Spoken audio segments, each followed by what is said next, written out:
assessment obtained by the New York Point describes the FBI as a, quote, rudderless ship under Director Kash Patel's leadership in a 115-page report. Patel stated that anonymous sources like those contributing to this report always lie. We re-executed this mission. We defanged the weaponization that corrupted it. We jettisoned those like these anonymous sources in this reporting. And all they have to talk about is anonymous sources and jackets and leather patches. They can have that all day long. The mission of this FBI is to serve the American people, and we are doing it at a level that has never been done before.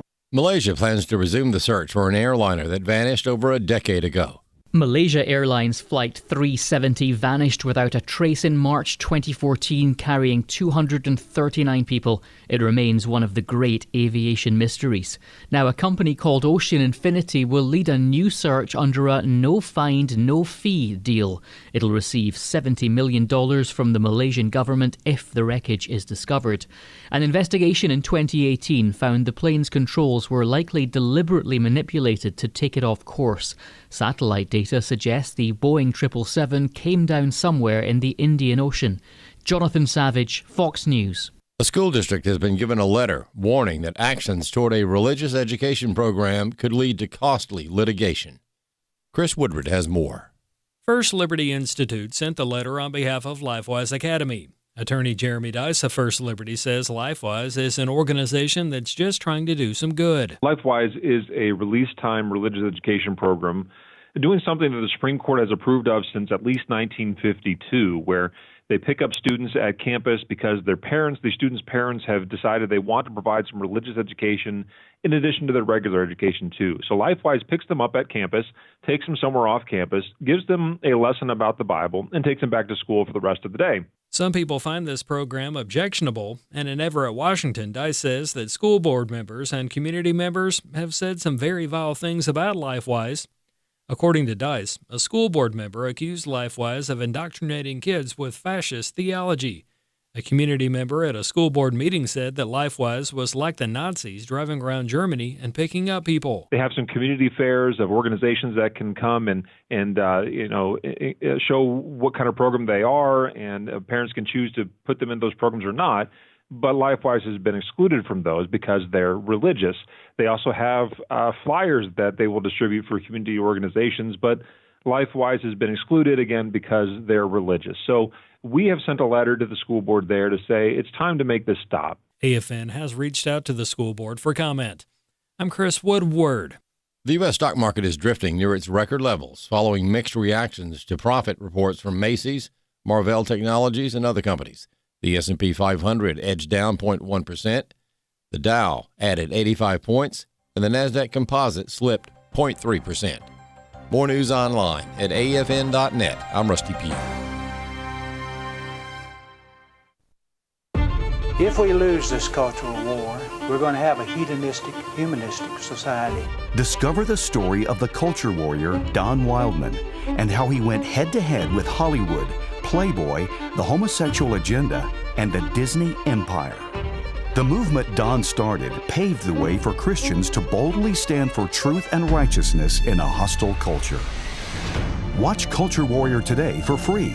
Visit culturewarrior.movie.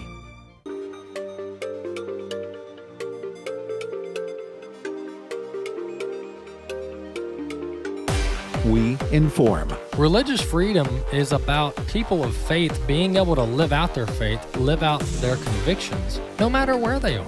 We equip. Sacred honor is the courage to speak truth, to live out your free speech. We also rejoice in our sufferings because we know that suffering produces perseverance, perseverance, character, and character, hope. This is At the Core on American Family Radio.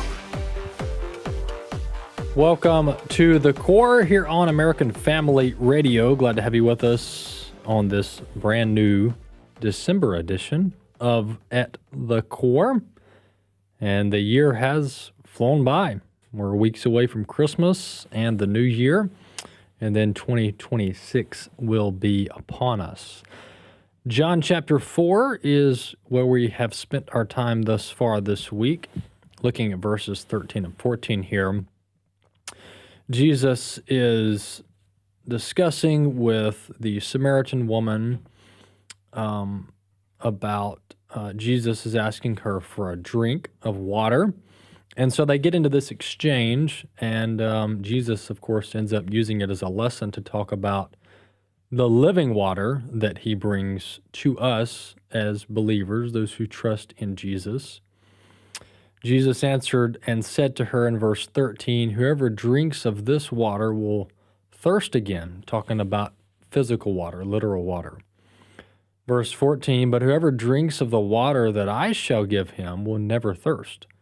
But the water that I shall give him will become in him a fountain of water springing up into everlasting life." And so the truth here is that Jesus is the only one that can bring about living water that satisfies the desire of our soul. And this is very fitting as we are in Christmas season, that we remember out of all of the noise and all of the debates and all of the things going on in the world, there are hard truths about life and about purpose and about humanity and who created us. And the fact of the matter is that all answers point back to the fundamental truth that we are all created in the image of God, that God has extended multiple opportunities throughout both the Old Testament and the New Testament, throughout human history, has extended multiple opportunities, multiple pathways to be right with him. You look at the Jews over and over again. God offered them a path to right relationship with him. They continually disobeyed him. And the ultimate answer is Jesus. And so that's why God sent Jesus, the only propitiation, the only replacement, the only fulfillment of our sin that could satisfy the penalty of our sin and our fallenness was Jesus, a pure sacrifice, a sinless sacrifice. And so that's what Christmas season is all about, is the fact that Jesus came, born of a virgin, lived a sinless life so that we could have access to the Father, so that we could have eternal life. And so that's why Jesus came. That's what Christmas is about. Without the Christ, there is no Christmas. And so that's what we're celebrating this time of year.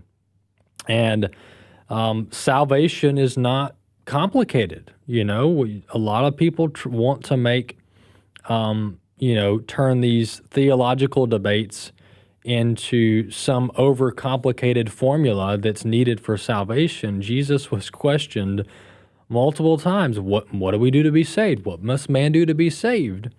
And Jesus always kept it simple. He said, man must believe in me unto salvation. And when you look at the original word belief, it's a form of trust. It's a form of faith in Jesus as the Son of God, as the payment for our sin, and how we receive eternal life and eternal, really, reunification with the Father through Jesus. And so that's what Christmas is about. Don't lose focus on all the other things.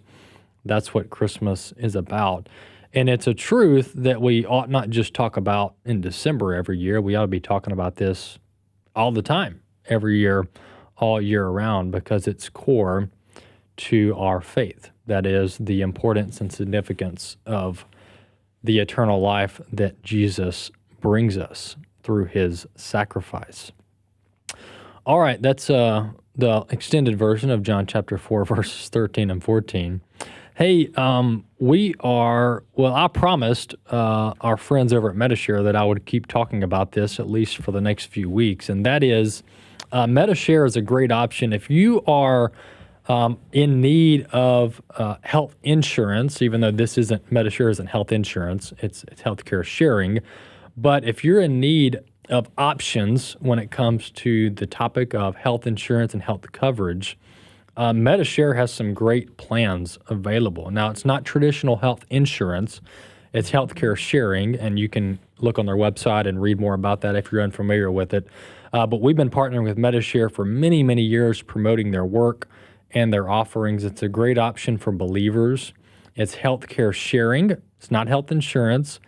And Medishare has been around for a long time. They're one of the top nonprofit organizations, Christian ministries out there offering this. And it's very affordable compared to some of these other commercial plans. Healthcare sharing through Medishare is very, very affordable. And their open enrollment is year-round. So they don't just have a confined period of open enrollment. You can enroll in Medishare year-round. And everybody I talk to that is a part of Medishare or other similar healthcare sharing ministries that are faith-based, they're very happy with it. And so you can go over to medishare.com. That's just MEDI, share.com, medishare.com to check out all of their options. You can key in your information and get some estimates there on what it would cost for you and your family. And you can read more of the specifics about who qualifies and who doesn't for Medishare. So that's a good time of year to mention that as people are looking at their health insurance needs. And we've covered the stories on the program about the rising cost of not just health insurance, but also health care. And those are two distinctly different things that sometimes we conflate. But there's health insurance and then there's health care and the cost of health care. And both of those have just been going up and up and up. And so Medishare might be a good alternative for some of you.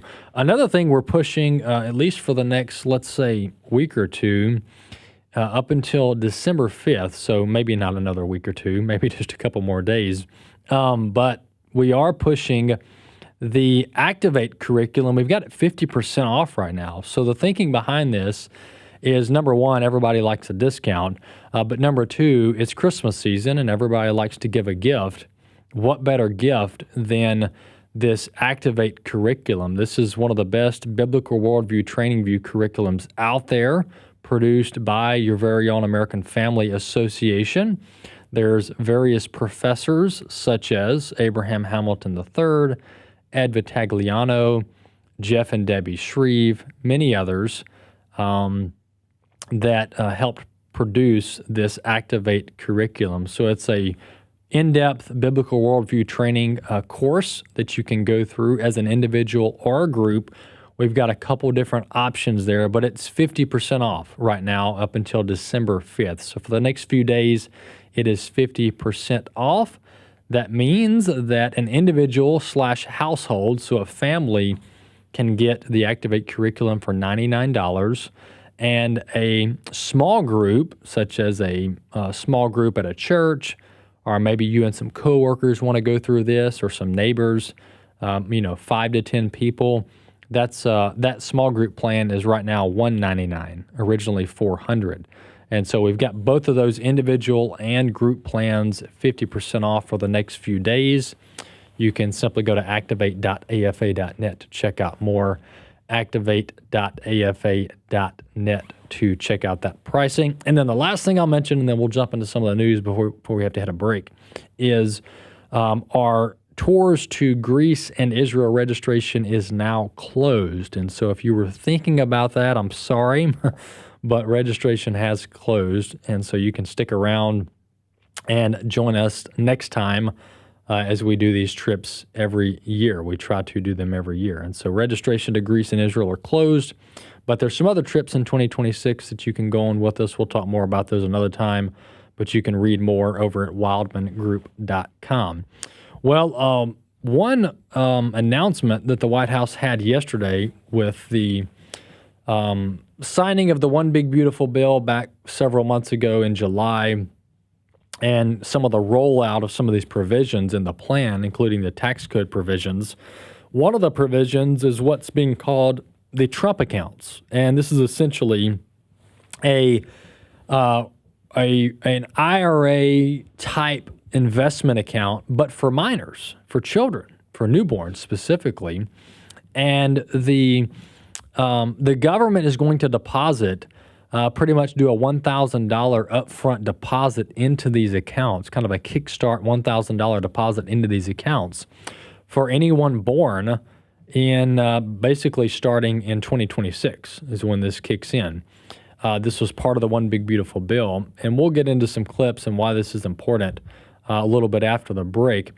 But this is one very pro-family, pro-child policy that the Trump administration is rolling out. And we're facing a pretty serious headwind when it comes to two things. The fertility, and just to put it more humanely, the childbearing is America has a childbearing problem. We've got a declining birth rate, and it's been this way for longer than you would think. Going back, technically, if we want to go back to the 60s and the 70s is when this problem really started to show itself. But for the past at least 40 years, America's birth rate has been under 2%. So we haven't been at replacement levels for over 40 years. And I tell people this all the time, and they're shocked. They actually don't believe me, and they start doing all their fact checking, and then they find out that I'm right. But America hasn't been at replacement levels for over 40 years.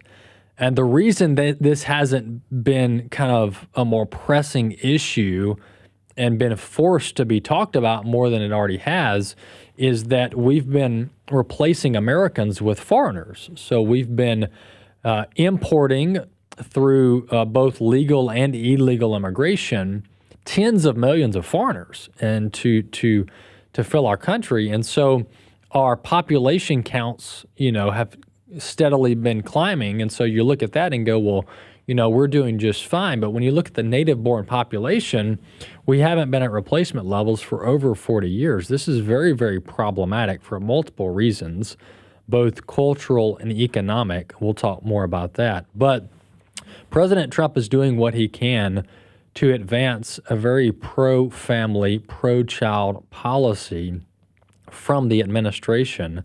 And you can do this through multiple means, economic and otherwise.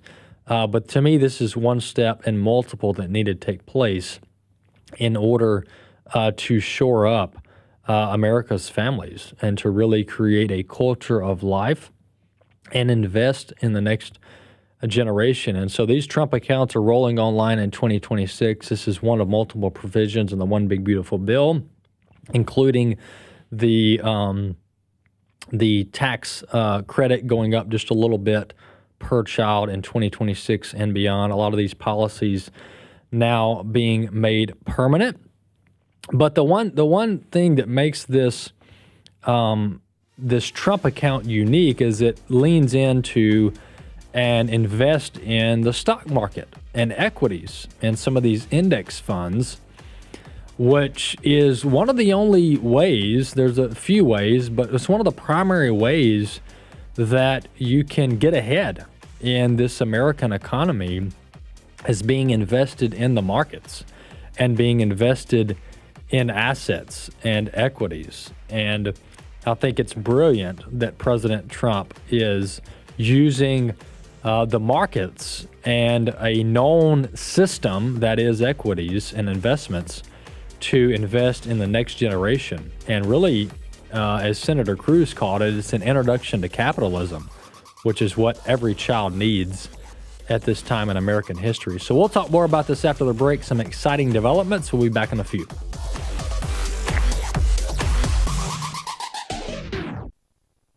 In all your ways, acknowledge him, and he will make your path straight. My name is Abraham Hamilton III, and this is the Hamilton Minute. One of Satan's oft-repeated strategies is to dislodge God's people from his promises.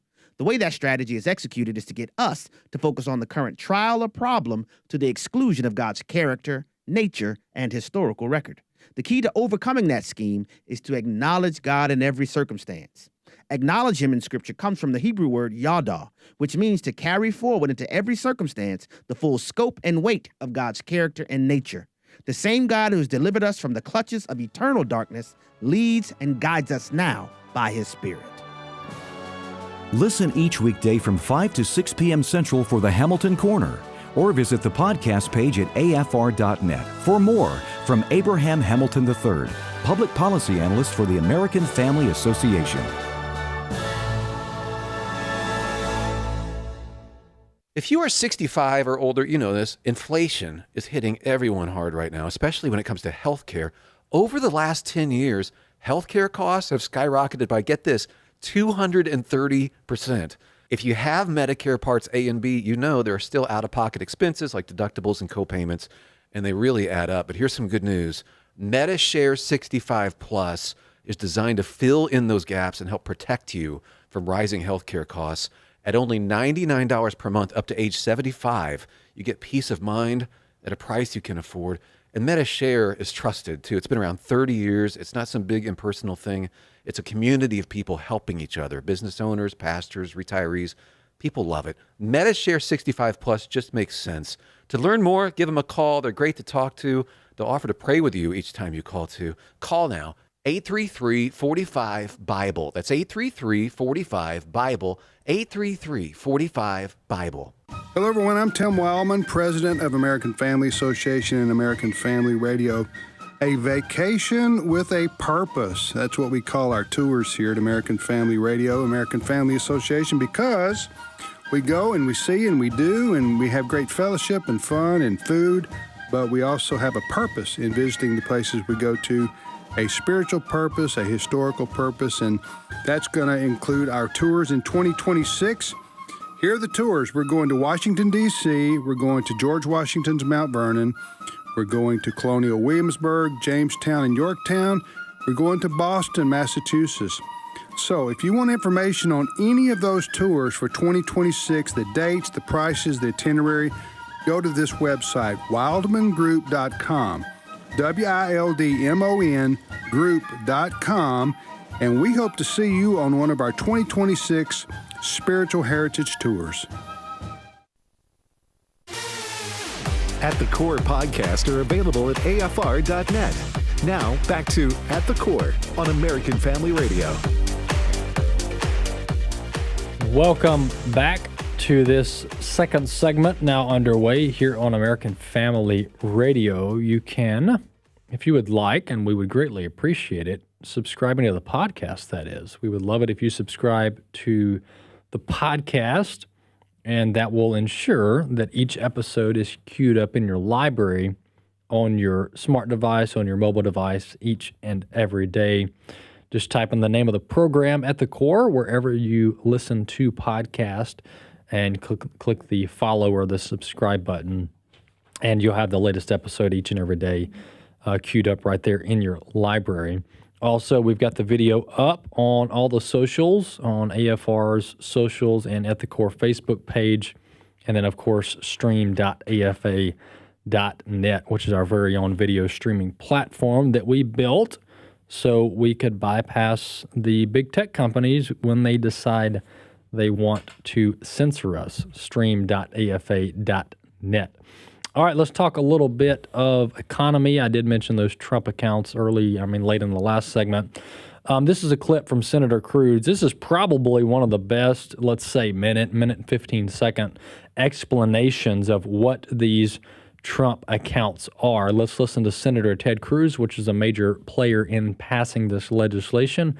Clip 3. These Trump accounts, starting on July 4th, every child in America will have a personal investment account opened for them. Newborn children will have it seeded with $1,000. Parents and family and employers can contribute up to $5,000 a year in a tax-advantaged account. That money will be invested in the S&P 500 in the stock market, broad-based equity index account. Two massive benefits that change this country. Number one, every child in America will experience the benefits of compound growth. Take a little girl born next year. She's born next year. She has the account opened for her. $1,000 is automatically seeded. Her parents, her family, or an employer puts $5,000 a year each year into that account.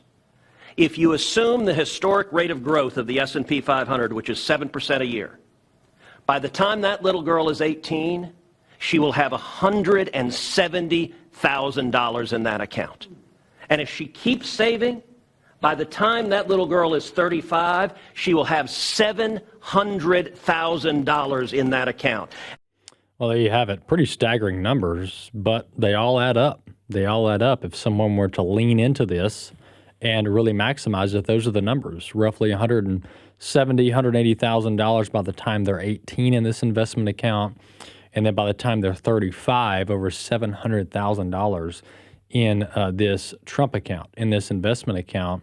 that is allowing minors, it's allowing people's children to start these accounts at birth and have it under their name. And then, of course, when they turn 18, they can utilize and access this money for college, for buying a home, for starting a business, whatever they decide to use it for. They can do so as soon as they turn 18. Bobby, this is brilliant for multiple reasons, but the markets are one of the surest ways to ensure your money grows. Now, it's not risk-free, right? We all know that. The market goes up and down, but it always goes up, right? Even after it comes down. So, but this is a way that if parents were to take advantage of this, and there's an employer contribution option as well, then our young people could be 16, 17, 18 years old with $100,000 in their name. Yeah, I think it's a fabulous initiative, especially from the fact and the standpoint that there is no outside intervention. It is in that account. Nobody can come in and be a trustee, can be a guardian, a parent, what have you, and say, okay, this is enough of that. We need the money, so on and so forth. Time in anything is proven compounding over time. Mm-hmm. And so, yeah, to the good senator's statistics there, S&P 7% annual average over its lifetime. Yeah. And if you take those numbers just in the last 10 years, it's far, far higher than that right now. Mm-hmm. But obviously over time, it's a 7% return, which is nothing to sneeze at. And to have an 18-year-old who becomes an adult and can assume the account on their own and use it for the expenditures that they need, college, vocational, technical school education, whatever the case may be, what a great jumping off point. Yeah, a great absolutely. jumping off point. Yeah. And the seed money of $6.25 billion from the Dells, that's Yeah. incredible. That's a good point. I didn't even mention that. Yep. So the Dell family, who obviously founded the Dell tech company, computer company, they seeded about $6.25 billion into these accounts for every, I think every newborn for 26, I believe, is how they calculated that, and about $250 per account is my understanding of the math there. So very, very big deal. Very, very generous of them. And I want to get back to this, the why this is a big deal and why the markets and equities and assets are the way of the future, and they have been the way of the past. So this isn't a new phenomena. But in this, and this is where you get a lot of noise out there if you watch, CNBC and follow all these talking heads, these economists. You get a lot of mixed reactions to the markets. You get a lot kind of this fear talking, right, about recession and market crash, and are we in another tech bubble like the .com bubble with AI? And here's kind of what I want, the truth that I want us to all understand. And I'm no economist, I'm no financial advisor, so this is purely my opinion, even though I think it's pretty right. But in this, and this is especially important with the record levels of deficit spending that our government is engaged in currently and has been engaged in since COVID. There's only a few ways to grow your money at a rate in which at a minimum keeps up with inflation, but on a good day actually outpaces inflation, all right? One of the few ways to do that is to be invested in the markets, all right? And when I say the markets, I'm talking the stock market, okay? Whether it's direct indexing, whether you're directly owning specific shares in companies, or whether you're doing some index funds or some ETFs or some kind of broader categories. There's all kinds of things you can do. This is one of the few ways that has historical backing and data to keep up or outpace inflation with your money, okay? And now, most of you listening, hopefully you have some kind of retirement account. You've probably been in the markets for some time, depending on what kind of demographic we're talking to. But this message needs to be hammered home to younger generations, okay? Because if we talk about the stock market as it's this boogeyman, and if you invest in it, you might lose the clothes off your back, that's not really a wise way to talk about this, okay? Now, with the stock market, is there risk? Absolutely there's risk. I mean, it can go down 10, 20% tomorrow. Probably not 20% because they got circuit breakers built in, but it can go down 5, 10%. And over the course of a week or two or months, if there's uncertainty or something happens in the economy, it can go down more than that. Theoretically, could we have another, 1920 something style stock market crash? Of course, absolutely. That very well could happen. Who knows if it will or not? History usually repeats itself, so it probably will happen at some point. But nonetheless, the point here is that we need to be teaching young people to get into the markets at a much younger age. And when I say a much younger age, I'm talking about early adulthood. Even if it's just a little bit here and there or a little bit every paycheck in a retirement account, we can't run away from the markets because it's one of the few options that your average person has access to out there to keep up with or even outpace inflation. And Bobby, you mentioned, S&P average roughly 7 to 8% over the course of time. Of course, some years are better than others. Some years it's down, some years it's up. But Bobby, if you're not if you don't have the ability to get into hard assets, and I mean like real estate, appreciating hard assets like real estate, right, then the markets are the way to go because every person can open an equity account, an investment account.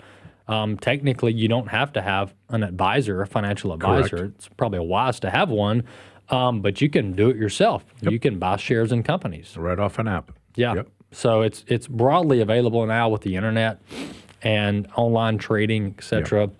And to your point, the consistency is the key, and I think our listeners' takeaway should be DCA, dollar cost averaging.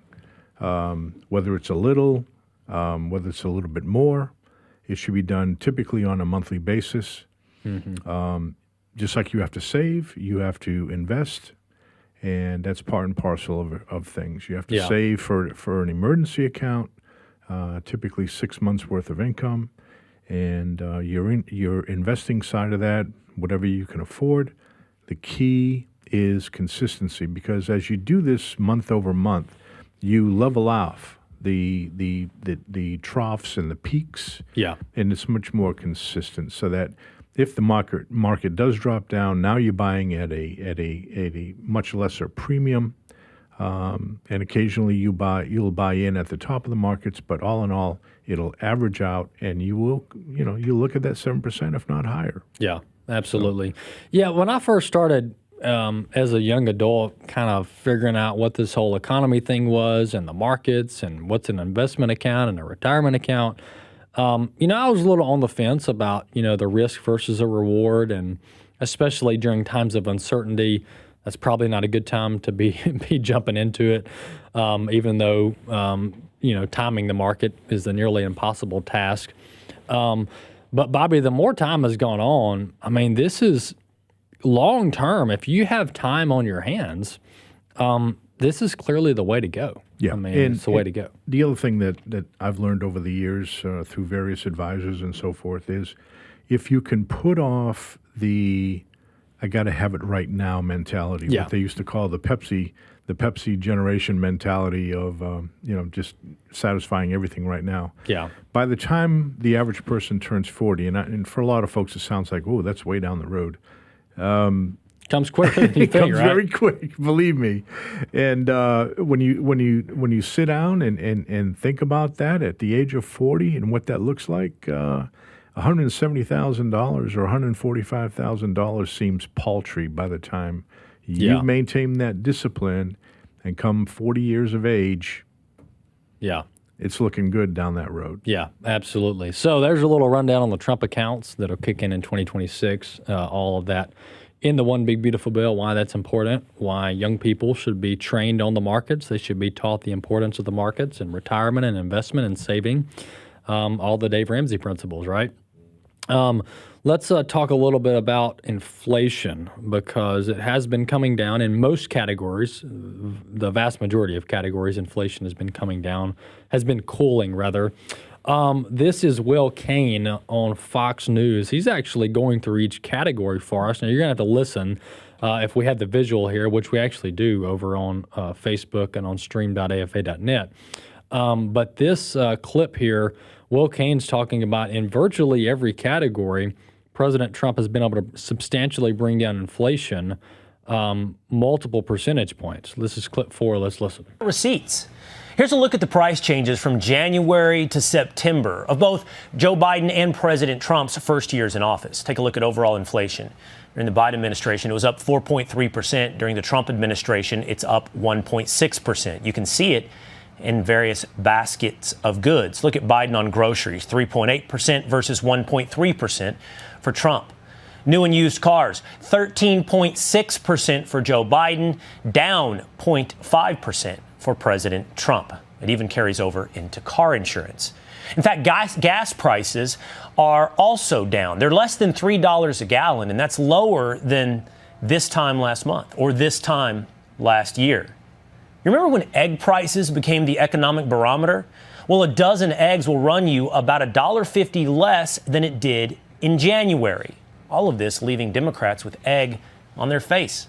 But that's a pretty good assessment there from Will Kane. What a great tag.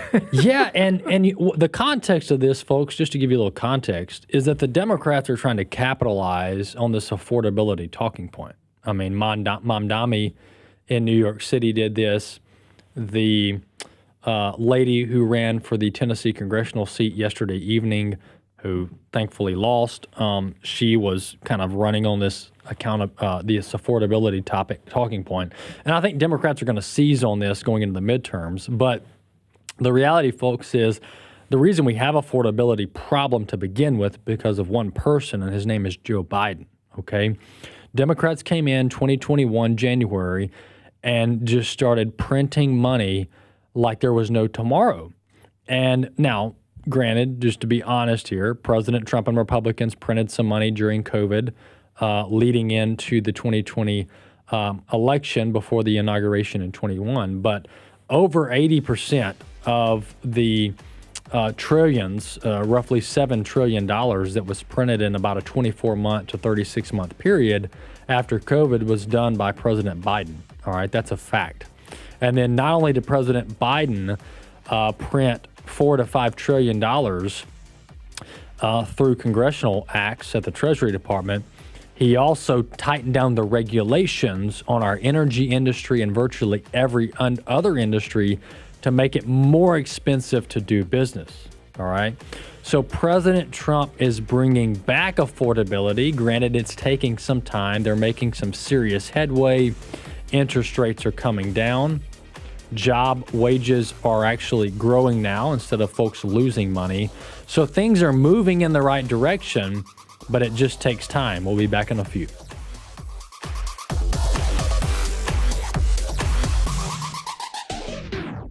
When you hear this is American Family News. You know what follows is the truth. Your news from a Christian perspective. Hundreds of teachers are going to have to walk into that school building, and they are forced to swallow political ideology that in many cases violates their very faith and conscience. If you miss it at the top of the hour, American Family News podcasts are available at afn.net, and sign up for our daily news brief at afn.net. AFA Stream is a resource for life-changing instruction and information, a source of wholesome entertainment and relaxation, plus access to some of your favorite AFA shows. You can watch a lot of content for free, or you can become a Great Commission partner. Then you'll not only open the door to everything AFA Stream has to offer, you'll get benefits like a subscription to The Stand and some really nice exclusives. Why not get started today? It's easy. Visit stream.afa.net. American Family Association President Tim Wildmon.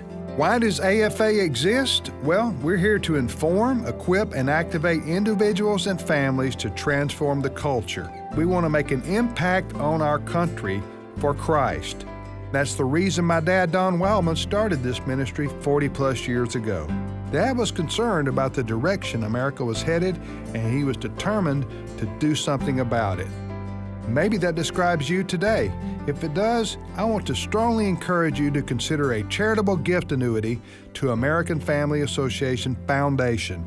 This will benefit you, and it will ensure that we stay in the fight for a long, long time to come. That's the AFA Foundation. Call the AFA Foundation at 800-326-4543, extension 345. That's 800-326-4543, extension 345. What if healthcare could be more than bills and bureaucracy? What if it could reflect faith, foster community, and offer spiritual support? At Redeem HealthShare Ministry, the mission goes beyond medical bills. It's about honoring Christ and embracing healthcare that aligns with Christian values. Redeem members share medical expenses through monthly contributions, supporting one another in a Christ-centered community. It's not insurance, it's believers helping believers through financial support and prayer. And Redeem HealthShare provides freedom for members to select the doctors, hospitals, and treatments that are right for them. No networks, no restrictions, just faith-driven care. From everyday checkups to unexpected medical emergencies, Redeem offers flexible programs and encouragement rooted in Scripture. Because your healthcare should reflect your faith, not compromise it. More at redeemhealthshare.org. This is At the Core on American Family Radio with your host, Walker Wildmon. Welcome back to The Core here on American Family Radio. Glad to have you with us this last segment. You can listen live over at afr.net, and you can catch past episodes there at afr.net. Well, as the Trump administration continues to tackle the affordability issue in our country, which things are trending in the right direction, the federal government is also cracking down on wasteful government spending and even fraudulent programs and fraudulent government spending.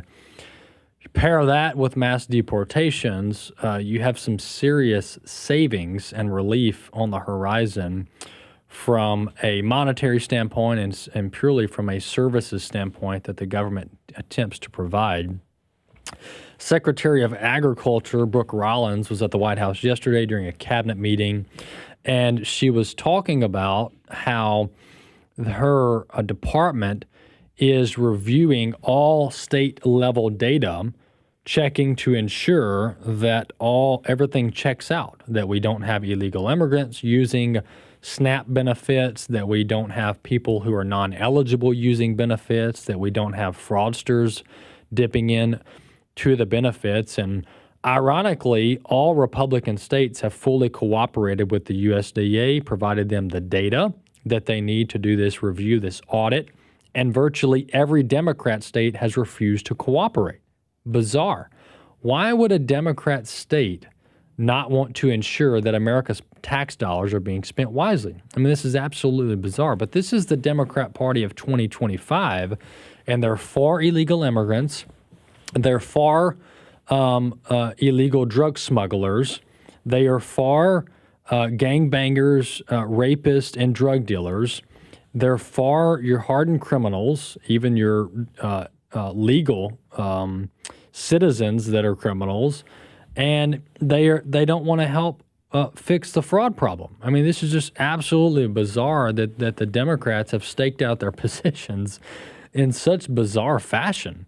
I mean, I'm not sure who their audience is here, who they're appealing to, but this is Secretary Brooke Rollins talking about how, hey, if Democrat states aren't going to cooperate to cut down on the fraud, then they're just not going to get the money. This is clip 5. In February of this year, we asked for all the states for the first time to turn over their data to the federal government to let the USDA partner with them to root out this fraud, to make sure that those who really need food stamps are getting them, but also to ensure that the American taxpayer is protected.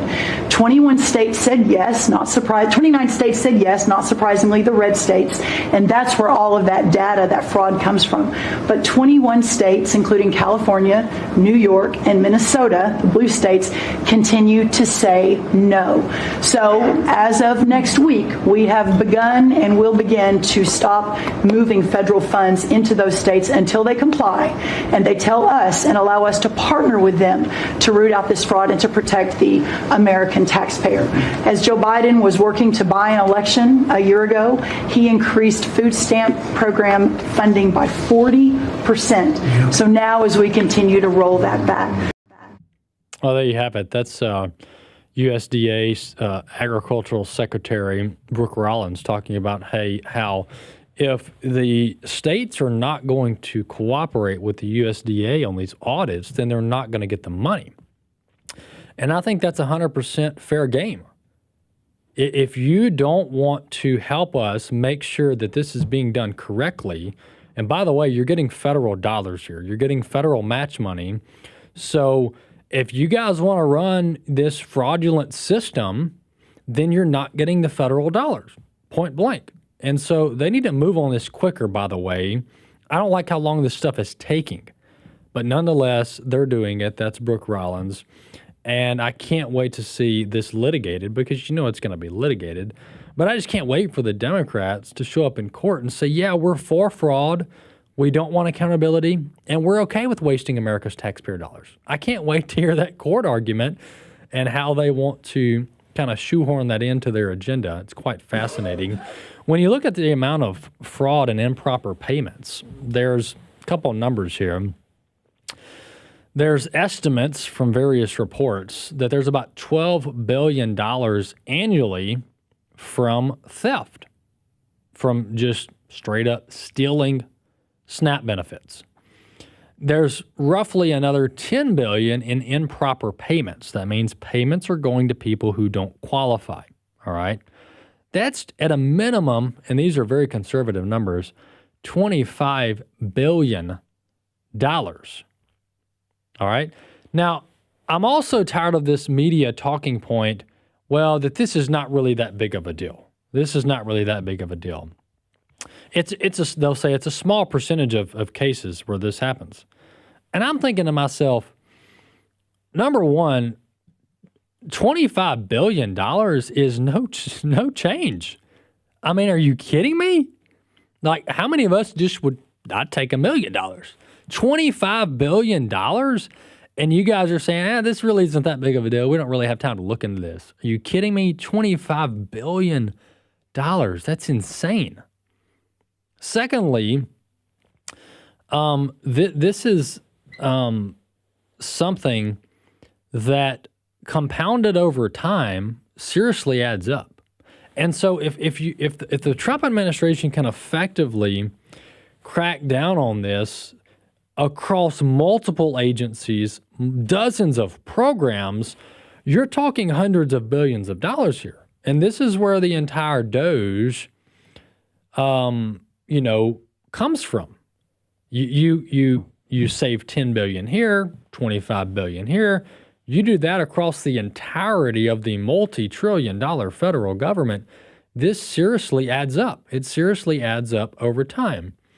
Also, this notion that we can't expect to clean up all of this, that you're always going to have some level of fraud and abuse. I'm just not buying that. Okay, I'm not buying that because it's 2025 and we have all kinds of advanced and sophisticated verification measures to ensure that the folks who qualify are the folks who are getting the benefits, all right? And so we need to stop acting like we're in the 80s or the 90s and, we're running a typewriter here and we just can't figure out how to make this thing work. There's just too many people enrolled in the program to verify all of this. Folks, I'll guarantee you, if we stop, I don't know, paying our taxes, the IRS will figure it out. They will figure it out. And the Democrats, by the way, what's ironic is the Democrats are all in favor of this big brother mass surveillance state. Remember under Biden, they were trying to implement a rule over, I think it was at the Treasury, where they were wanting to monitor our PayPal transactions and our Venmo and Cash App, all these different mobile apps where you can move money around. They were wanting to monitor like any transaction over $600, I think, or $300. $600 worth of threshold. Under Biden. And you know what they're doing there, folks. And they try to claim that they're trying to clamp down on like illegal activity or something. No. They were trying to make sure that they could siphon off as many taxes as from your 1099 people as possible. That's what that was all about. They were wanting to have visibility into your gig economy, your folks who were doing odd and end jobs on the weekend and getting paid via these apps. They're wanting to have visibility into that so they can make sure you pay taxes on that. That's what this is all about. And so it's so ironic that the Democrats, they're all in favor of more government, more visibility, spying on anyone and everyone. But when it comes to verifying SNAP benefits, they're like, oh, no, we can't do that. We can't do that. It's just quite the irony.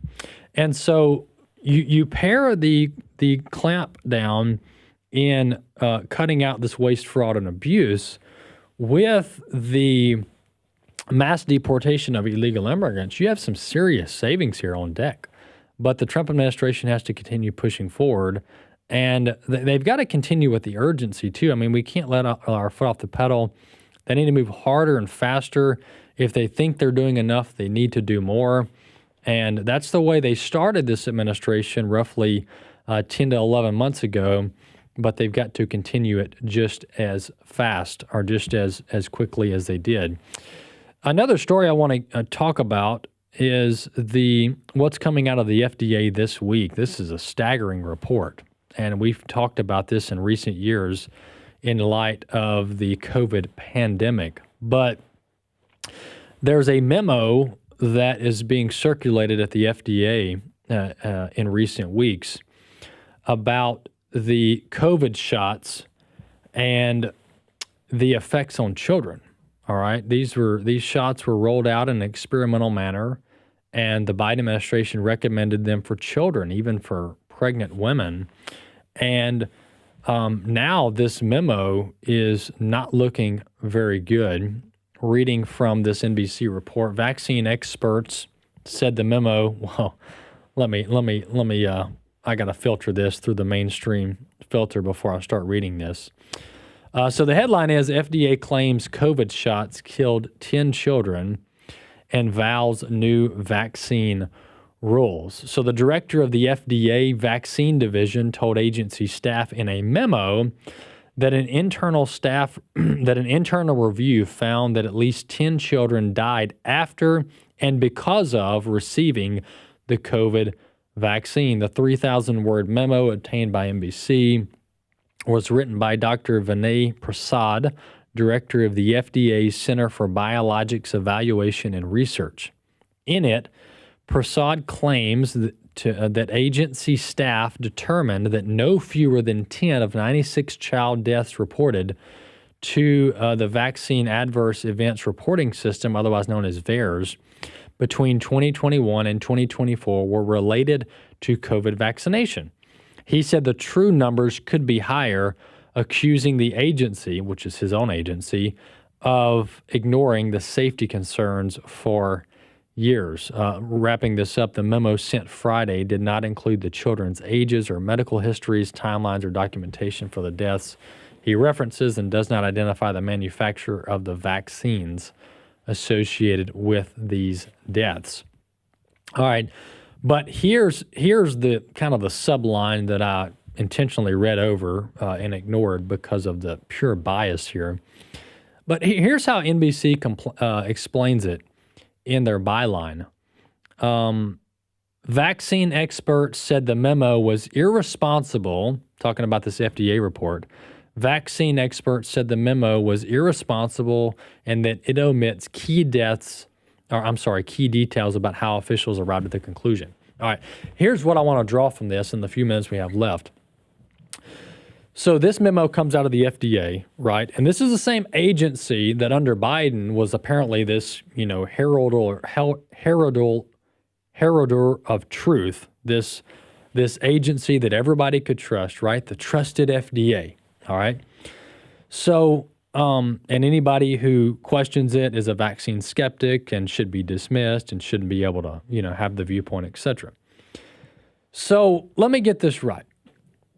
Now the mainstream media is throwing skepticism on the FDA and their processes and the folks running the FDA. They're acting as if the FDA is now non-credible. Quite interesting. Under COVID, the way of operating was this, all right? We have a pandemic brought to us by China, brought to us by a lab that was funded by our tax dollars. And the pharmaceutical industry rushes to market, all right, with these, by definition, legally experimental shots, okay, which have very little, if any, safety data, all right? And we were told to trust the experts, trust the FDA, we've got your back. And so we were told that the FDA, that these shots, these COVID shots that we knew were experimental, and most of us knew that they didn't have a safety rap sheet, a safety record associated with them because of how quickly they were rushed to market. But we were told over and over again that they were safe and effective, which was a dishonest message. It was a lie, all right? It was more than dishonest. It was a lie. We were told they were safe and effective while the agency officials knew that they couldn't back that claim, all right? But we were told, trust the FDA, trust the science, trust Fauci. Well, here we are now with the same agency releasing the fact that at least 10 children died from these experimental COVID shots. But now the media message is, don't trust the FDA. Be skeptical of the FDA. And we need more studies. We need more clinical trials.